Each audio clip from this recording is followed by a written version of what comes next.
Y colegas de la especialidad de ortopedia y traumatología. Tengo el honor de representar al doctor Jaime Vázquez, presidente de la Sociedad Peruana de Ortopedia, quien en ese momento no puede estar presente porque está cumpliendo un compromiso académico fuera de Lima. Especialmente él, desde el año pasado, está muy preocupado y a su vez entusiasmado en contribuir a la formación académica de ustedes. Entonces, en esta ocasión, ha coordinado con el doctor Diego Escalante, director médico de Resocentro, para organizar unas capacitaciones eh, relacionadas a lo que significa la resonancia magnética en el sistema musculoesquelético. Agradezco su presencia aquí y también en línea. Y sin más preámbulo, les presento al doctor Diego Escalante. Muchas Bienvenido, gracias. doctor Escalante. Muchas gracias. Muchas gracias. Bienvenidos todos a Resocentro. Ah, gracias por su espera. Sé que estamos empezando unos minutos posteriores a lo programado. Quiero solamente mencionar que este es un emprendimiento efectivamente de la Sociedad Peruana de Traumatología, nuestra sociedad, y encabezado por el doctor Jaime Vázquez, como se dijo, y que estoy feliz de poder participar. Tal vez ustedes, los más jóvenes, no me conocen, pero vengo participando en las actividades académicas de la sociedad hace un poco más de 2 décadas y media. Lo que vamos a revisar a continuación dentro de este ciclo de lecturas y revisión de casos que hemos preparado para ustedes es lo que corresponde a la primera fecha, los principios de las imágenes y de los exámenes de resonancia magnética enfocados en la evaluación del sistema musculoesquelético, tanto sus bases en la interpretación de imágenes, bases como quiere decir básicas para que se desempeñen adecuadamente ante estas imágenes, y cuáles son los principios que guían sus protocolos. Vamos a tratar de hacer una cosa sencilla, de manera que puedan tener información práctica y de valor para sus rutinas clínicas diarias. Entonces, sin más, empecemos con las bases de las imágenes de resonancia magnética. Y aquí voy a querer hacer un salto cuántico. La resonancia magnética es una tecnología de inmensa complejidad y que efectivamente hace uso de principios de la mecánica tradicional y también de la mecánica cuántica. Es una tecnología de alta complejidad, difícil y bastante árido cuando uno intenta aprender secuencia por secuencia. Es un camino tortuoso que los que pretendemos tener algún conocimiento de este método hemos enfrentado a nuestra formación inicial. Yo lo que he querido traerles a ustedes es una visión bastante más práctica que les va a servir para el efecto del manejo de los exámenes de sus pacientes. Y me refiero a comparar la resonancia magnética con la ecografía o lo que vendría a ser el principio ecográfico de la resonancia magnética. Porque ecografía es un método bastante más sencillo de entender con el cual podemos simplificar lo que significan las imágenes de resonancia. En ecografía tenemos nuestro paciente, este es un gráfico bastante antiguo, cuando yo era residente lo hice, y ahí tenemos lo que se llama el material piezoeléctrico, que es un sistema que traduce energía eléctrica, pulsos eléctricos, en ondas de sonido, ondas mecánicas, energía mecánica. Estas ondas mecánicas chocan con la anatomía del paciente y esas...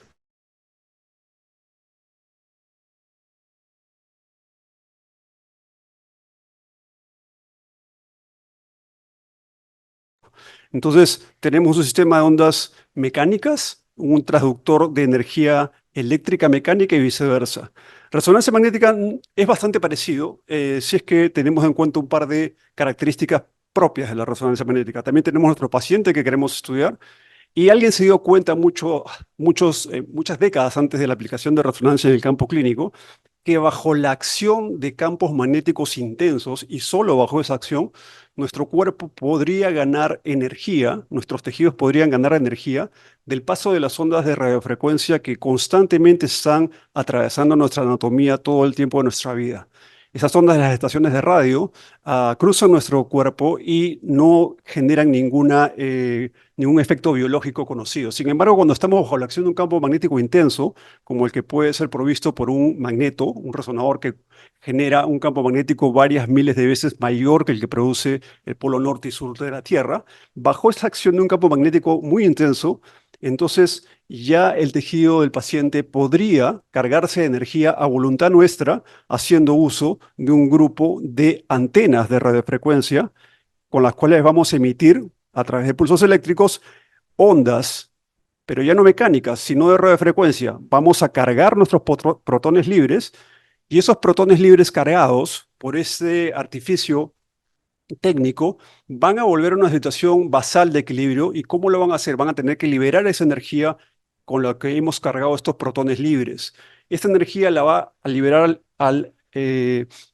fuera del cuerpo, fuera de los tejidos, en la forma de nuevas ondas de radiofrecuencia. Si se dan cuenta, lo que estamos haciendo a través de este sistema es que nuestro cuerpo se vuelve una especie de estación de radio que emite ondas de radiofrecuencia en respuesta a pulsos de radiofrecuencia que nosotros, con los cuales nosotros excitamos previamente. Y hay toda una ciencia detrás de la frecuencia y de la intensidad y amplitud de estas ondas de radiofrecuencia que emitimos y también de los diseños de antenas para producir los mejores resultados. Esta información de ondas de radiofrecuencia que hacemos que nuestro cuerpo emita, o mejor dicho, sus protones libres, al volver al estado basal de energía, contienen la información anatómica que en estos pulsos eléctricos software dedicados van a encargarse de traducir en imágenes de uso clínico. Entonces, al final del día vemos que este sistema es una ecografía, pero no es una ecografía de ondas mecánicas de sonido, es una ecografía de ondas electromagnéticas. Y de esa manera podemos entender mejor el fenómeno de resonancia magnética. ¿Cuáles son las ventajas inherentes de la resonancia magnética derivadas de las características que acabo de mencionar? La primera y tal vez de las más importantes es su bioseguridad. Estamos hablando de imágenes que no hacen uso de ninguna fuente de radiación ionizante. Hasta ahora estamos hablando de magnetismo, que cruza nuestro cuerpo en alguna magnitud desde que nacemos y mientras que estamos en esta vida, y ondas de radiofrecuencia que de la misma manera atraviesan nuestro cuerpo. De hecho, resonancia magnética se puede aplicar en mujeres embarazadas y lo hacemos, si bien no hay ninguna contraindicación para hacerlo en ningún mes del embarazo, el riesgo-beneficio el primer trimestre, como se imaginarán, se abstiene de usar resonancia magnética, pero tenemos un desarrollo de resonancia magnética para la evaluación fetal que da fe de esta inocuidad de la resonancia magnética, incluso en mujeres embarazadas, porque no usan ninguna fuente de radiación ionizante.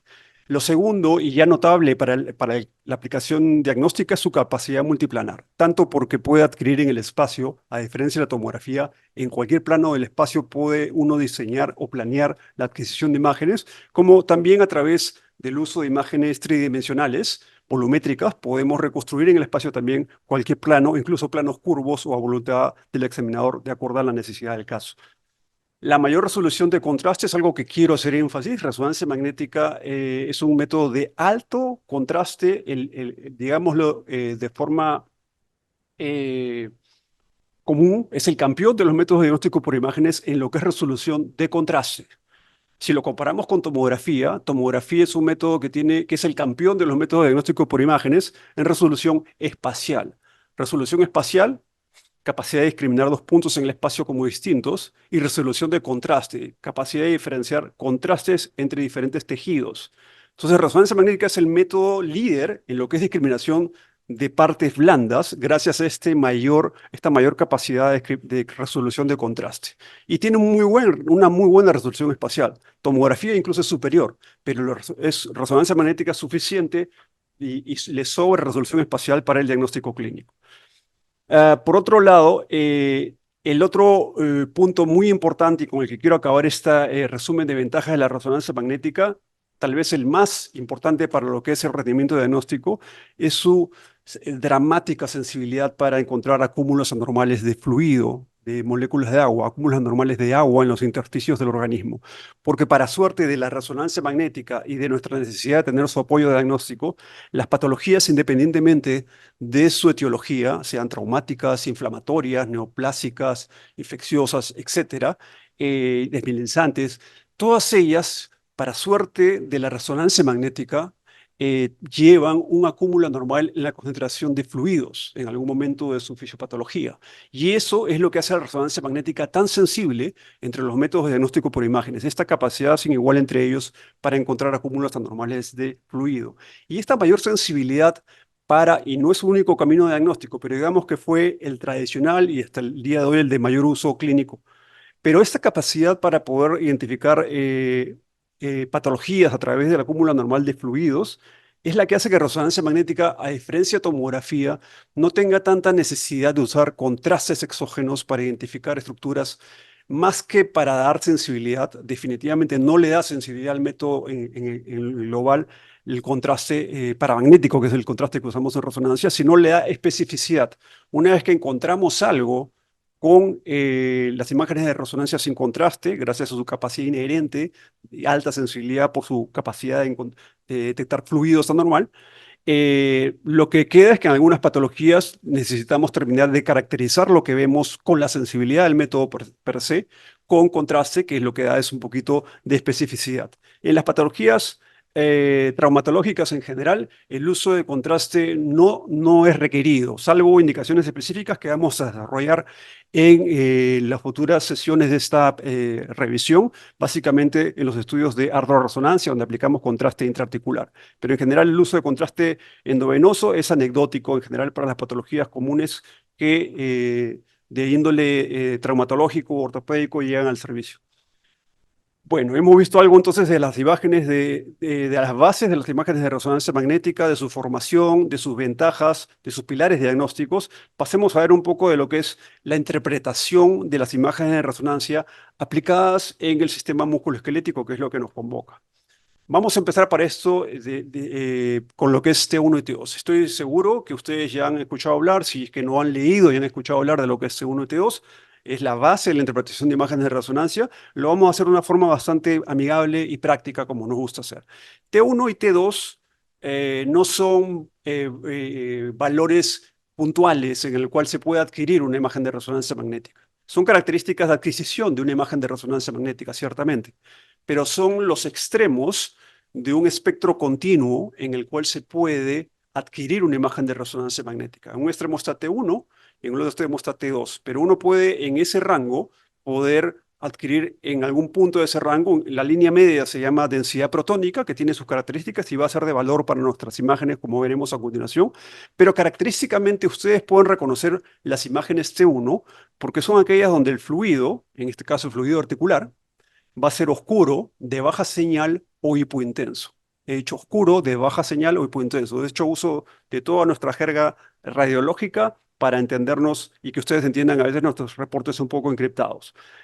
Baja señal, líquido oscuro de baja señal o hipointenso es señales ponderadas en T1. La grasa, por el contrario, es de alta señal, brillante o hiperintensa. Entonces, si tienen una rodilla donde el líquido articular es oscuro, es una imagen T1. Y esto es algo importante porque al final del día nosotros podríamos simplificar nuestra composición mayoritaria a grasa y fluido. Entonces tenemos que los principales componentes de nuestros tejidos tienen una representación 180 grados opuesta y eso facilita su discriminación en T1. Sin embargo, son las técnicas T2 las que nos dan mayor sensibilidad y utilidad clínica. ¿Por qué? Porque las técnicas T2 son aquellas donde el fluido brilla, es de alta señal o hiperintenso. El fluido brilla, es de alta señal o hiperintenso.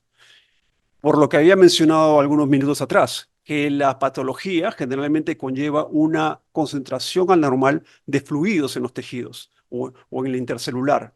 Entonces, esa búsqueda de concentraciones anormales de fluido hace que las técnicas T2 sean las más valoradas clínicamente porque son las que tienen la sensibilidad del método para identificar estos focos patológicos a través del reconocimiento de acúmulos anormales de fluido.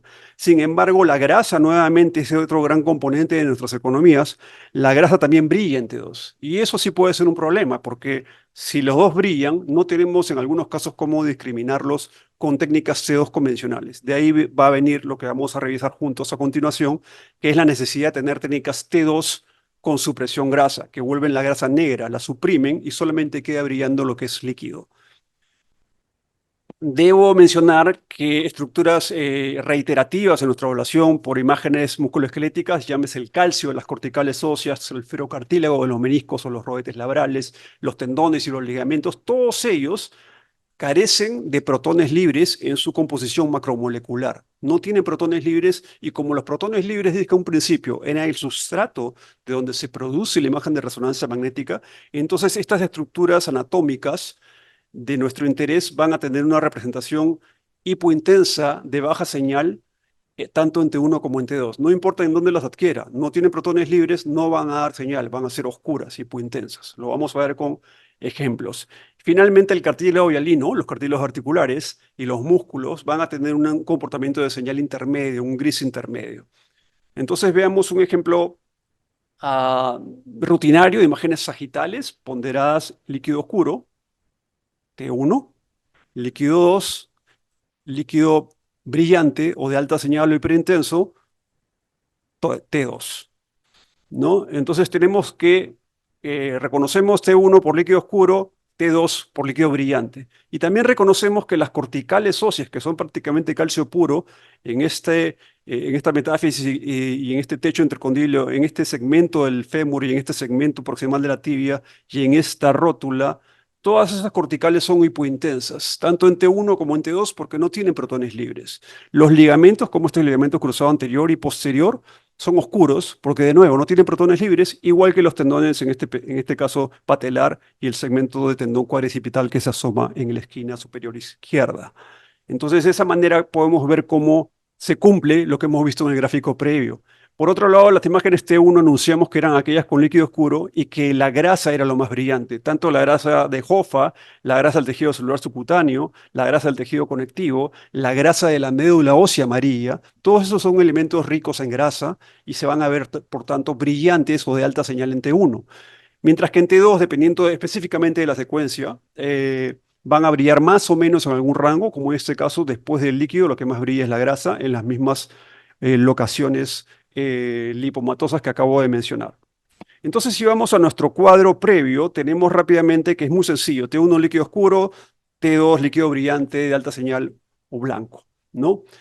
Y mencioné que era importante con fin de diagnóstico en las imágenes T2 diferenciar la grasa del fluido, porque el fluido es el que nos va a guiar la identificación de la patología reumatológica e inflamatoria.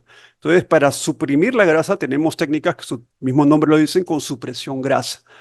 Han tenido una historia en las últimas décadas que al final, al principio fue un poco tortuosa, hoy día corren como un avión, pero no siempre fue así. Estas son imágenes T2 de cuerpo entero, hacemos en el servicio. Sé que son T2 porque acá el líquido cefalorraquídeo lo veo blanco, alrededor de la médula, en los ventrículos. Sé que son T2 porque acá hasta la vejiga se llega a ver con líquido. Y esta también sé que es T2 porque la vejiga está con líquido, el líquido cefalorraquídeo de nuevo brilla, ¿no? Sin embargo, vean que el T2 con supresión grasa, como su nombre lo dice, suprime totalmente la señal de la grasa, pero al hacer esto también resta muchas interfaces grasas, resta contraste, y al restar contraste nos arrastra detalle anatómico. Si comparan el T2 convencional con el T2 con supresión grasa original, que era el STIR, había mucha penalidad de pérdida de anatomía. Muy sensible, pero pérdida de anatomía. Entonces, en las primeras décadas de la resonancia, teníamos que sumar secuencias T2 más T2 con supresión grasa. Algunas veían mejor cartílago, algunas veían mejor lo que pasa en la médula ósea, y los estudios eran bastante largos. Esto, como vamos a ver a continuación, mejoró mucho hace poco más de 20 años. Estas son imágenes históricas de ese entonces, nosotros ya existíamos en el año 96, y vean estas imágenes coronales de la rodilla. Les adelanto que todas son ponderadas en T2, no tienen por qué saberse los nombres, eso no es importante. Eso es Pileco, Inversion Recovery y Fase Spin Echo o Turbo Spin Echo. No importa eso, lo importante es que las tres son coronales de la rodilla del mismo paciente, el mismo corte, y las tres están ponderadas en T2. ¿Por qué digo que están ponderadas en T2? Líquido articular brillante de alta señal, líquido articular brillante de alta señal, líquido articular brillante blanco o de alta señal.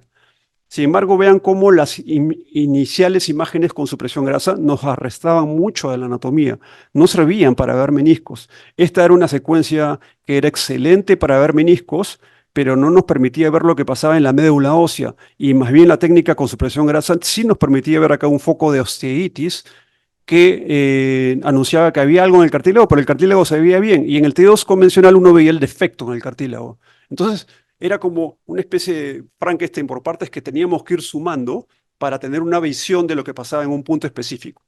Eso es lo que hicimos por década y media, por lo menos en mi caso, y era entretenido, y ahí uno llegaba a un diagnóstico, pero tomaba más tiempo de adquisición sobre todo y también de lectura. Esto mejoró con el advenimiento de un gran desarrollo que hoy día es la piedra angular para los exámenes musculoesqueléticos, que son las imágenes ponderadas en DP con supresión grasa. Y las voy a incluir acá. Dije que T1 y T2 son los extremos de un rango continuo en el cual se puede adquirir una imagen de resonancia. Quiere decir que una vez que la adquiero, como T1 o como T2, ya no lo puedo cambiar. No es como tomografía que cambio la ventana, ¿no? Esas son variables de postproceso, ¿no? Estas son características de adquisición. Nacen como T1 y mueren como T1 o como T2. No se pueden intercambiar. Si quiero un T1 después de haber hecho un T2, tengo que adquirirlo. No puedo obtener un T1 de un T2. Entonces son de adquisición. Sin embargo, en este rango, cuyos extremos son T1 y T2, el punto medio se llama densidad protónica o DP. Y lo van a ver en los encabezados de las técnicas de los estudios que llegan a su consulta todo el tiempo porque es la piedra angular. El DP convencional es una técnica donde el líquido tiene una señal intermedia. Hasta ahí no hay gran aporte. Sin embargo, cuando se le suma técnicas con supresión grasa, el DP se comporta igual que el T2 original. Ambas brillan, el fluido es lo más brillante en las técnicas DP con supresión grasa, con el beneficio adicional que el DP, a diferencia de las técnicas T2 con supresión grasa, no pierden tanto detalle anatómico, conserva mayor resolución espacial que el original STIR. Entonces, esto dio un vuelco a la tecnología de resonancia, un refresco muy importante que benefició directamente a los exámenes musculoesqueléticos. Estas imágenes, ya ni siquiera ustedes tienen que preocuparse de decir si que es DP o T2. No, estas imágenes en general se llaman imágenes sensibles a fluido con supresión grasa. Más fácil de entender porque nos anuncia de qué se trata, ¿no? Son imágenes sensibles a fluido con supresión grasa. ¿Hay imágenes con supresión grasa en T1? Sí, para usar con contraste. No vamos a tocarlas en este momento. Pero son básicamente imágenes donde lo único que brilla es el fluido. Y en el caso de las que aparten de DP con supresión grasa, con mayor riqueza anatómica, y en ambos casos la grasa es oscura, hipointensa o de baja señal. No interfiere con nuestra sensibilidad para buscar fluido. Vamos a ver algunos ejemplos. Imagen coronal T2 convencional de la rodilla. Vemos la cicatriz fisaria, las corticales óseas, la banda iliotibial, los bastos laterales lateral y medial. Vemos acá un segmento de menisco. Todavía estamos muy adelante para ver el corno anterior del menisco externo, ese es el lado externo, por la banda iliotibial. Pero en el menisco medial lo logro ver. Este paciente, sin embargo, venía por un trauma y una sospecha y un dolor en el lado medial. Entonces estamos buscando algo acá. No sé si alguno de ustedes se anima a ver o a apostar que hay una lesión en la imagen que estoy presentando. ¿Ningún valiente? Bueno, voy a decirles que esto que ven acá, muy sutil, parece una fisura. Y se los digo literalmente, parece, no es concluyente, ¿no? Porque es algo muy discreto, muy sutil. Sin embargo, esta que es una imagen T2 convencional, donde la grasa todavía brilla, vean cómo la grasa brilla, si yo le aplico una técnica DP con supresión grasa, es decir, una imagen sensible a fluido con supresión grasa, vean cómo ahora, sin duda para nadie, acá hay un cambio inflamatorio, un acúmulo anormal de fluido en la médula ósea de este paciente, y en medio de este cambio inflamatorio intersticial, una fisura. Esta es lo que llamamos nosotros una fractura oculta. Son áreas de microfracturas trabeculares con fisuras macroscópicas, sin desplazamiento de fragmentos, sin interrupción de corticales óseas. Son muy dolorosas, se autolimitan y sirven para que el paciente entienda por qué tiene tanto dolor. Y una vez acabada la confusión y sabiendo que es algo que es estable y que se va a autolimitar, entonces su aptitud cambia hacia el tratamiento y el médico tratante porque ya sabe de qué es lo que viene y a qué atenerse. Entonces, esta construcción ósea fractura oculta la podemos ver con alta sensibilidad y especificidad gracias a las técnicas sensibles a fluido con supresión grasa. Con las técnicas convencionales no veríamos o pasarían desapercibidas o por lo menos las subestimaríamos. Ahora vean estas imágenes sagitales de rodilla. He querido hacer más ejemplos de rodilla porque es lo que vemos con más frecuencia y estoy adelantando un poquito las imágenes de las siguientes sesiones. En este paciente que también sufre un impacto anterior, cae con la rodilla doblada y se contusiona en el borde prepatelar, pero un mes antes de este estudio. Y había quedado con molestias y como el paciente seguía con molestias persistentes, termina pidiéndole una resonancia porque el tratamiento no terminaba de aliviarle sus molestias. Si ustedes lo que ven en el T1, líquido oscuro, en el T2, líquido blanco, brillante, de alta señal. ¿No? Líquido blanco, brillante, alta señal, elementos cruzados. Y lo primero que seguramente les va a llamar la atención en el T1 probablemente nada, pero en el T2, en las imágenes sensibles a fluido con supresión grasa, ven este foco inflamatorio porque tiene alta señal, es decir, es una concentración anormal de fluido en la médula ósea subcortical en este borde anterior de la rótula, en asociación o continuidad con una contusión de partes blandas que también se ve un acúmulo intersticial de fluido de límites imprecisos en el tejido celular subcutáneo que delinea el borde anterior de la rótula y del tendón patelar. Entonces es una contusión de partes blandas y una contusión ósea. Nada del otro jueves, muy buen pronóstico, pero el paciente ya sabe qué es lo que le molesta, ya sabe por qué sigue molestando, ya sabe que estas imágenes pueden estar presentes una vez producidas hasta cuatro, cuando son fracturas, hasta 4 meses después de producidas. Vean en el T1 cómo aquí hay un refuerzo del patrón de trabéculas, es muy distinto esto que esto de acá, hay un oscurecimiento en T1 el oscurecimiento es fluido.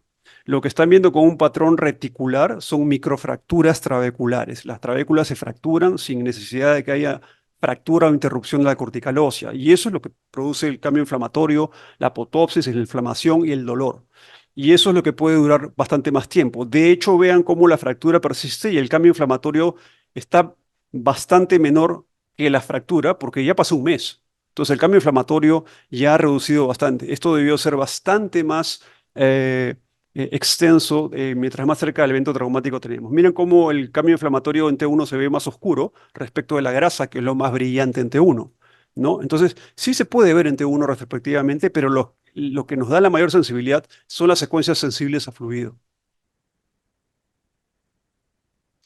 Este es típico paciente adulto mayor, cae de su propia altura, queda con una desviación del pie.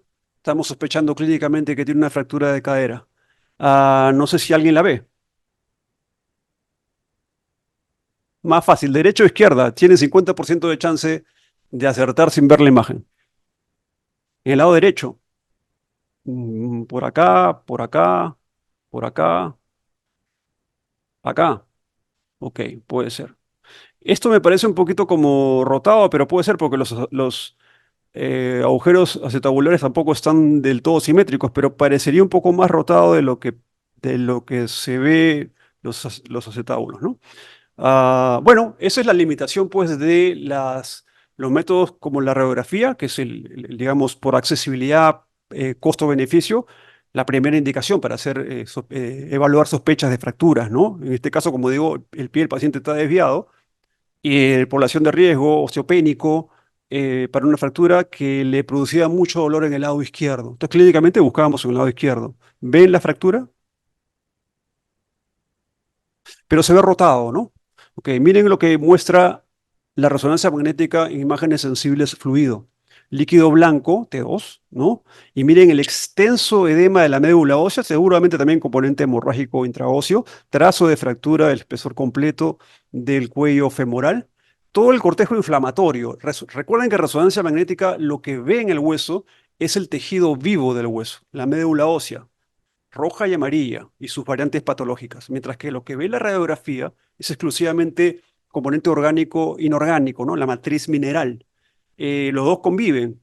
Entonces, la chance de ver una fractura por una radiografía, por una tomografía, tiene que ver con la disrupción estructural de trabéculas o de corticales óseas o, muy fácil, desplazamiento de fragmentos. Pero muchas veces no hay estos desplazamientos de fragmentos, igual son dolorosas, igual son inestables las fracturas, pero todas ellas tienen que tener componente inflamatorio importante al producirse. Y esto dura 4 meses en resonancia magnética de producirse. Cuando ya se termine de producirse, yo sé que esa fractura, si es que en el caso de haber sido estable, en el caso de haber sido estable y no seguir fracturándose, esta fractura debería durar 4 meses como alteración de señal. Entonces, ese es el aporte de la resonancia magnética complementario a algunos escenarios donde la radiografía puede quedarse limitada para identificar las fracturas. De nuevo, a partir de sus imágenes más sensibles, que son las imágenes sensibles a fluido con supresión grasa. Veamos un ejemplo también en adultos mayores, pero ya en el terreno de la columna lumbar, en este caso, ¿no? Una mujer de 70 años con intensa lumbalgia luego de caer de su propia altura, como el anterior, solamente que el dolor era lumbar intenso, incapacitante. Eh, bueno, esto lo podrían haber visto con una radiografía de una forma mucho más económica, ¿no? Disminución de altura, aplastamiento de múltiples vértebras, característicamente bicóncava, aspecto osteoporótico muy claro, ¿no? Sin desplazamiento de fragmentos hacia el canal. Con una radiografía se hubiese acabado. Sin embargo, ¿cómo sabemos cuál es la reciente y cuáles son las antiguas? o si todas son recientes, o si hay alguna que hay alguna que es reciente. ¿Cómo sabemos la agudeza de, de estas fracturas? Buscando su cambio inflamatorio. Y eso no lo puede dar una radiografía ni una tomografía. Eso da la resonancia con las imágenes de nuevo, sensibles a fluido con supresión grasa, donde vemos que todas estas fracturas osteoporóticas, solamente una es la reciente. Y puedo decir que se produjo en los últimos 4 meses. Entonces, de esa manera tiene una información adicional, porque ustedes saben que hay tratamientos en población adecuadamente seleccionada, en pacientes adecuadamente seleccionados, en los cuales se puede dar tratamientos más agresivos, que son, como repito, en población adecuadamente seleccionada, eh, eh, muy relevantes para la mejoría clínica del paciente, ¿no? Me refiero a procedimientos de verteroplastía. Veamos un ejemplo más de rodilla, porque hasta ahora hemos estado viendo solamente fracturas, contusiones óseas, pero lo que quiero dejar claro es que el componente inflamatorio es nuestra guía en los procesos traumatológicos en general. Pero ahora vamos a ver el caso de una lesión del ligamento. Imágenes coronales, fluido blanco de alta señal o brillante, supresión grasa, grasa oscura, imágenes sensibles a fluido con supresión grasa, coronales de rodilla. Y vean cómo hay un acúmulo de fluido a ambos lados, adyacentes a las fascias de este ligamento colateral medial. Hasta aquí sería un esguince grado 1, pero acá ya tenemos ya desorganización fibrilar, ¿no? Ya elevamos el esguince al grado 2, es un desgarro del ligamento. ¿Cómo entonces, tanto en partes blandas como en hueso, el cambio inflamatorio por resonancia magnética es muy sensible para identificar el cambio inflamatorio, que es donde generalmente hace el match clínico del paciente con las molestias del paciente?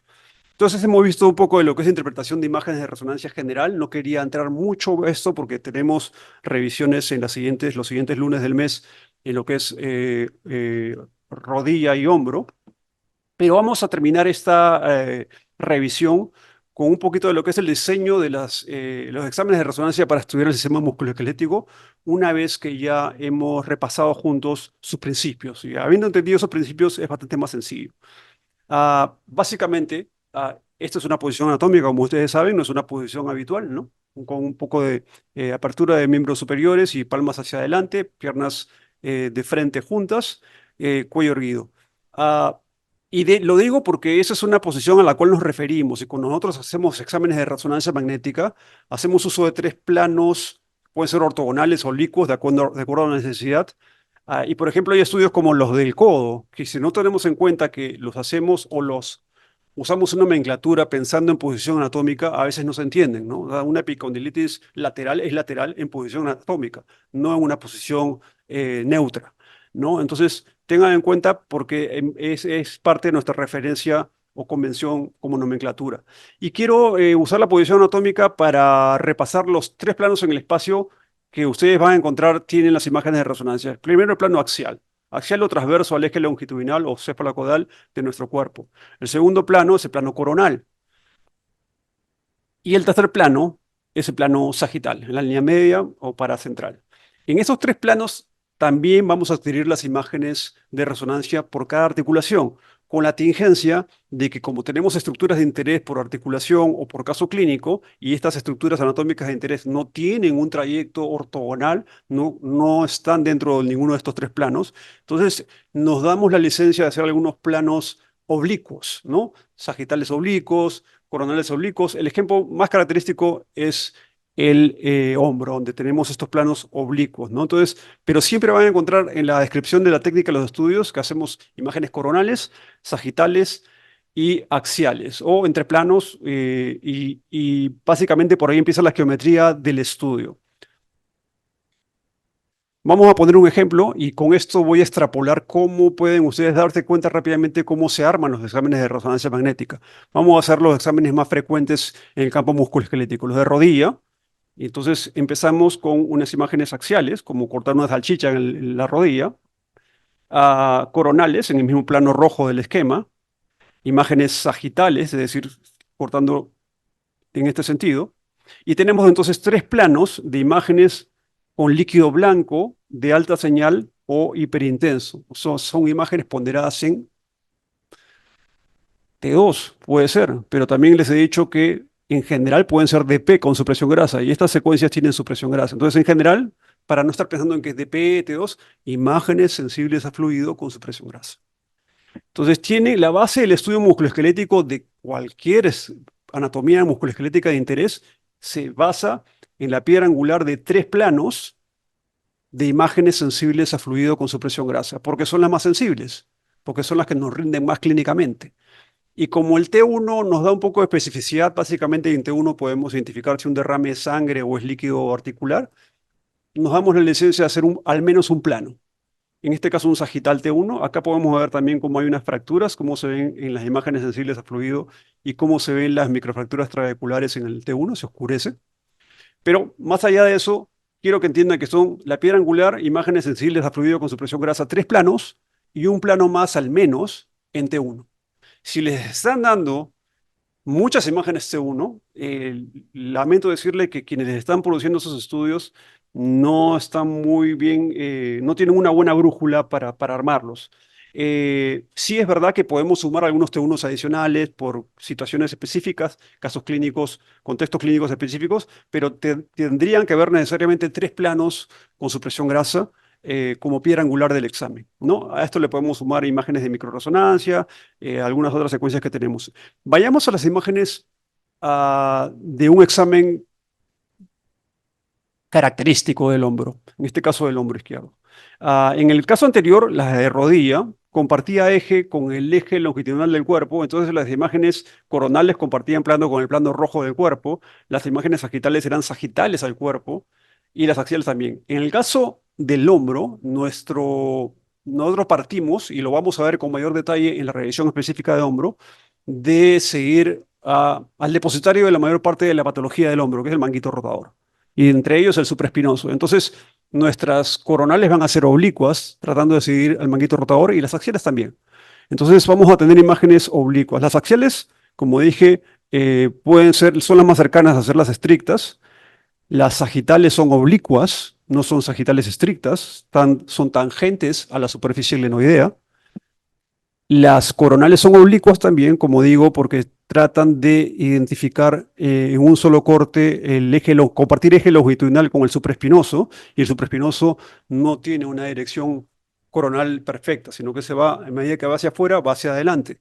Entonces son coronales oblicuas. Y como dije, 3 planos de nuevo, con supresión grasa, sensibles a fluido, líquido blanco, líquido blanco, líquido blanco, y una imagen por ahí más o dos ponderadas entre uno para ver cosas específicas en médula ósea o ver si hay hemartrosis. Entonces, esos son los estudios. He mencionado los dos más frecuentes, pero ustedes se repite la historia en codo, se repite la historia en muñeca, en muslos.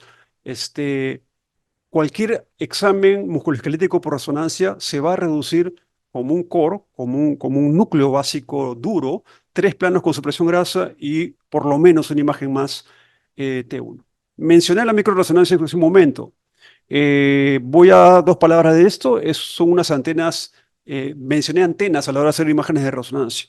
Quiero mostrarles, esta es una imagen de resonancia unos 25 años atrás, la primera que trajimos al país, y estábamos muy contentos. Esta pequeña antena que ven acá cuesta como un carro y sin embargo nos dimos el gusto de traerla para poder hacer algunas imágenes que tenían un beneficio en el diagnóstico de músculo esquelético específicamente. Lo voy a mencionar. Esta es una antena de rodilla clásica con múltiples elementos de adquisición y de excitación, y dentro de ella, esta es una rodilla, está el magneto que va a producir el campo magnético. Tenemos esta pequeña antena que mostré hace un momento, que es una antena de microresonancia puesta encima de la rótula. La peculiaridad de la antena de microresonancia es que logra resoluciones espaciales más altas que las antenas grandes, pero muy pegadas a la anatomía donde se pone. Es decir, es una manera de hacer imágenes de resonancia superiores, pero limitadas a estructuras muy superficiales y solamente a ellas. Más allá de eso, no sirven. Es como la ecografía un poco, ¿no? Que es muy buena para ver cosas que son accesibles, pero no piden una ecografía a ver el labrum o ver estructuras, ligamentos cruzados, porque eso es un plano más profundo. Pero para ver algo como el cartílago patelar en este caso, tiene beneficio. Entonces nosotros lo utilizamos para ver cartílago patelar en pacientes que tienen clínica de cartílago patelar, dolor anterior, sensación de crujido, o que tenga imágenes que sugieran lesión de cartílago patelar o sospecha clínica en sus órdenes médicas, ¿no? Vean, esa es una imagen convencional, líquido blanco, ponderante 2, y acá brilla un poquito esta carilla patelar medial de esta rótula. Este cartílago hialino brilla más que el otro. Sin embargo, cuando vemos con la antena de microresonancia, la misma imagen, vean el salto de calidad en cuanto a la resolución espacial y de contraste. Vemos que donde veíamos la alteración de señal en la imagen convencional, solamente se ven estas rayitas negras y blancas intercaladas, que no vienen a ser otra cosa que la organización macromolecular de las fibras colágenas en empalizada, ¿no? Hay una fibra, es como unas palmeras, ¿no? Los tallos, las ramas y un techo de fibras ya paralelas a la superficie articular, pero el grosor mayoritario son fibras colágenas en empalizada. Entonces, como esta antena con cortes más finos permite ya identificar estructura macromolecular del cartílago hialino. Son muy poderosas. Algo que no logra hacer con los estudios ni de 3 Tesla ni con las antenas convencionales. Entonces, claro, pero si yo quiero ver más profundo, se va la señal, se pone oscuro, no sirve para ver estructuras más allá. Entonces, es como para ver algo más, ¿no? Entonces sonaba un poquito a capricho traerlas inicialmente a algo tan específico, pero la verdad es que nos sirvió para muchos escenarios clínicos, hemos sabido hacer uso de ellas y hoy día es un estándar en todos nuestros resonadores. Vean cómo podemos ver que esta organización de fibras colágenas en empalizada acá se difumina, se borra, se pierde y empieza a brillar más. Sin embargo, el cartílago tiene un grosor uniforme, una superficie regular. Estos son lo que nosotros llamamos cambios intracondrales de aspecto condromalásico. No son clínicamente necesariamente relevantes. Quiero adelantarlo porque estos quedan fuera de la escala de Aubrich porque son métodos distintos con los que se definieron, ¿no? La escala de Aubrich es una escala artroscópica y esto es resonancia magnética, lo que está empezando a ver acá es el primer marcador de la condromalacia, que es en el tejido que es del cartílago articular, es rico en moléculas de agua, pero es rico en moléculas de agua ligadas a macromoléculas a proteoglicanos, a fibras colágenas, a glucosaminoglicanos. Entonces tiene mucha agua, pero todo es agua con enlaces covalentes a un vecindario macromolecular muy, muy bien estructurado. De eso depende de las características fantásticas del cartílago, que sea algo elástico, pero a la vez tan resistente y de superficie lisa. Si uno ve alrededor de lo que nos rodea, no hay nada como el cartílago de lino normalmente en nuestros ambientes. Entonces, esta maravilla de este tejido altamente especializado cuando empieza a dañarse a nivel macromolecular, antes de que haga fisuras, antes de que haga erosiones, empieza a perder esa ligazón macromolecular de moléculas de agua con otras macromoléculas. Se empiezan a perder esos enlaces covalentes, es lo que quiero decir, y empieza a producir o a desinsertarse las moléculas de agua y empieza a acumular moléculas de agua libre. Y eso es lo que estamos viendo. Como ya son libres, ya empiezan a brillar. Mientras que están amarradas a las fibras colágenas, no brillan en las imágenes sensibles a fluido. Porque las imágenes sensibles a fluido detectan agua libre, no agua amarrada a otras moléculas. Entonces, por eso es que empezamos a ver y tenemos estas discrepancias entre nuestros cambios condromalásicos extremadamente tempranos y los que ya son posteriormente erosiones y fisuras. Algunos ejemplos más, como microresonancia en las imágenes convencionales, cómo permite ver la organización empalizada de las fibras colágenas y cómo se borra en algunos puntos, ya se empieza a denunciar erosiones, se interrumpen superficie, acá también erosiones más pequeñas, siempre de mayor señal.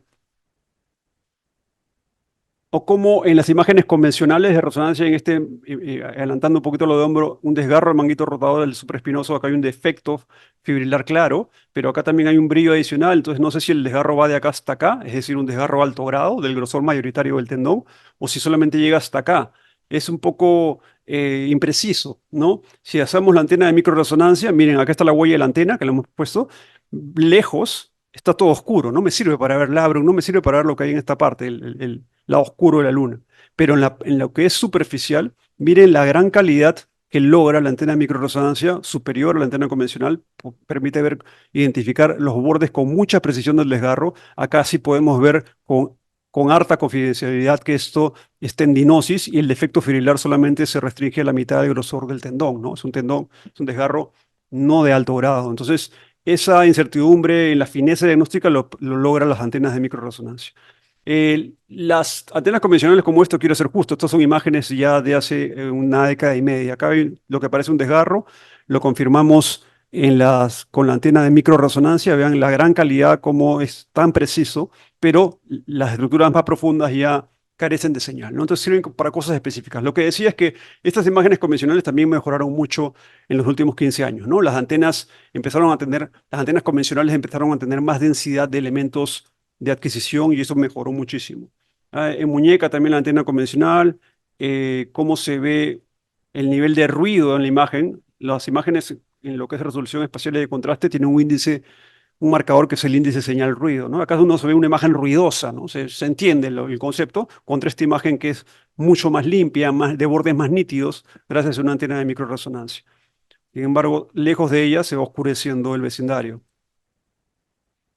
Ah, una imagen anecdótica, cuando nos piden descartar neuroma de Morton, ¿no? Ustedes saben, es un proceso degenerativo de ramas, de ramas nerviosas entre los metatarsianos, el de Morton es entre el tercer y cuarto, y cómo nosotros, para aumentar la sensibilidad del método, ponemos al paciente boca abajo para que ese neuroma protruya, eso es lo que pide la literatura de nuestra especialidad hace un par de décadas, y vemos las imágenes, ¿cómo decirlas? Coronales al cuerpo, pero axiales al antepié, ¿no? Ahora me dejan entender un poco mejor, transversas a los metatarsos.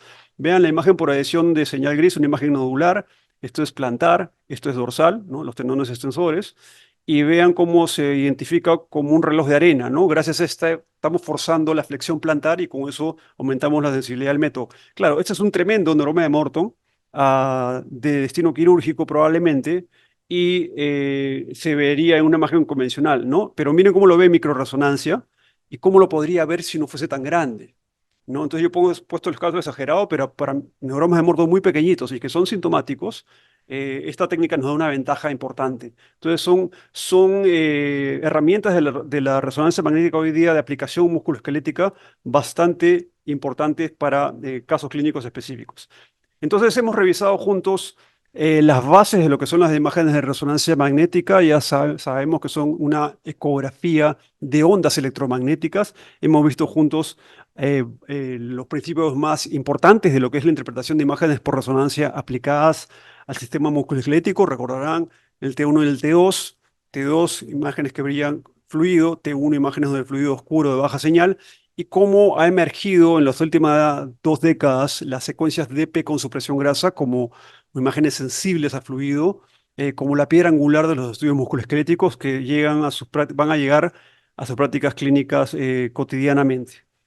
Finalmente vimos un poco de cómo, entendiendo que estas imágenes DP o densidad protónica con supresión grasa son la piedra angular del estudio musculoesquelético, entonces entendemos cómo los protocolos de resonancia se arman a partir de 3 planos con esta secuencia tan valiosa para nuestros pacientes en el escenario musculoesquelético, más al menos un plano adicional ponderado en T1. En T1 podemos ver hemartrosis con alta especificidad y algunas patologías de médula ósea que se quedaría corto las imágenes sensibles a fluido. Eso es, en nombre de mis compañeros de Resocentro, quiero darles las gracias a todos ustedes por su asistencia presencial, también a los bastante más compañeros colegas traumatólogos y residentes de traumatología que están en línea. Les agradezco nuevamente la espera de esta presentación. Reitero la invitación para las siguientes fechas. Tenemos una pequeña cena, refrescos para los asistentes presenciales, sin cortesía de la casa. Solamente necesitamos la inscripción previa, en las 24 horas previas, para mandar a dimensionar el catering para estas siguientes reuniones. Muchas gracias por su asistencia y quedo de ustedes para cualquier consulta que tengan a bien hacerme.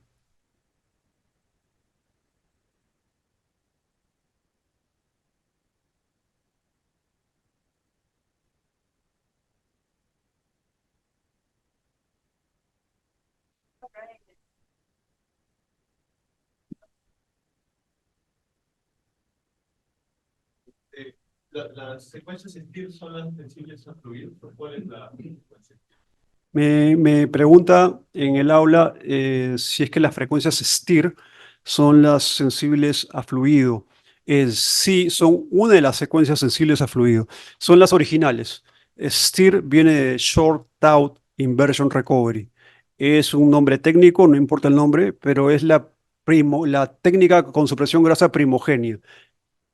Nace un T2 es hasta el día de hoy de las más fiables para suprimir grasa, lo cual es un reto técnico importante paciente a paciente. Me refiero a que mucho depende de la anatomía del paciente, si hay interfaces de aire, tejido, hueso. Eso puede dificultar la homogeneidad de la supresión grasa. Y las técnicas de STIR, que son las originales, hasta el día de hoy se reconocen como las más robustas para producir supresiones grasas muy homogéneas, no más, las más fiables, ¿no? También las que se distorsionan menos hasta en la presencia de metal, que también la presencia de metal ortopédico destroza las secuencias con supresión grasa. Entonces, el STIR sigue siendo la más resistente a las interfaces de tejido con aire, tejido con hueso o al metal.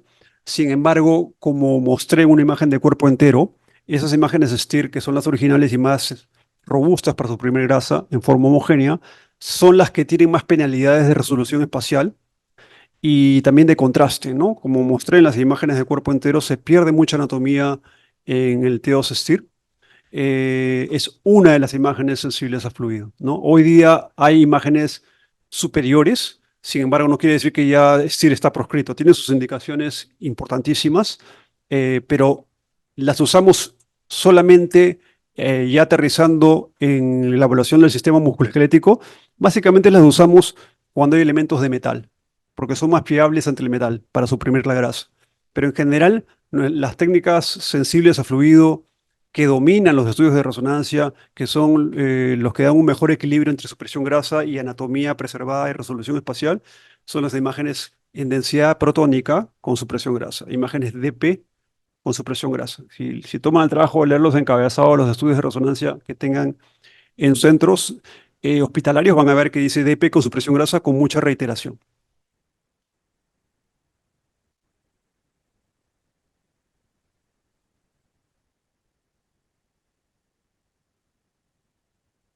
Ok, es que quiero invitarlos a las siguientes fechas. Esta ha sido como reunión inicial, ah, ha sido una eh, presentación de principios muy básica.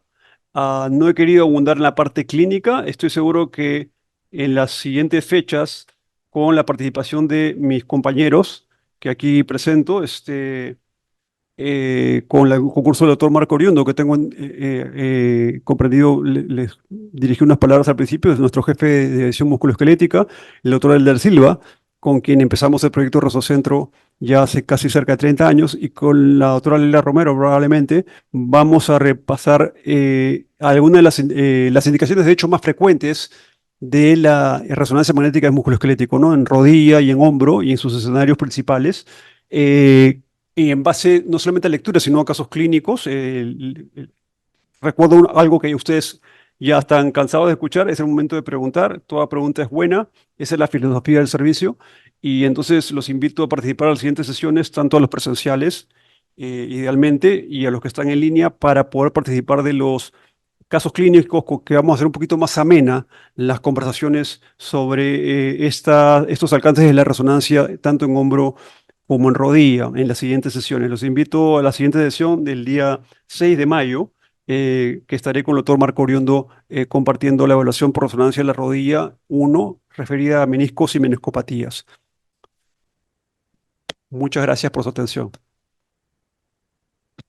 Doctor Escalante, muchísimas gracias.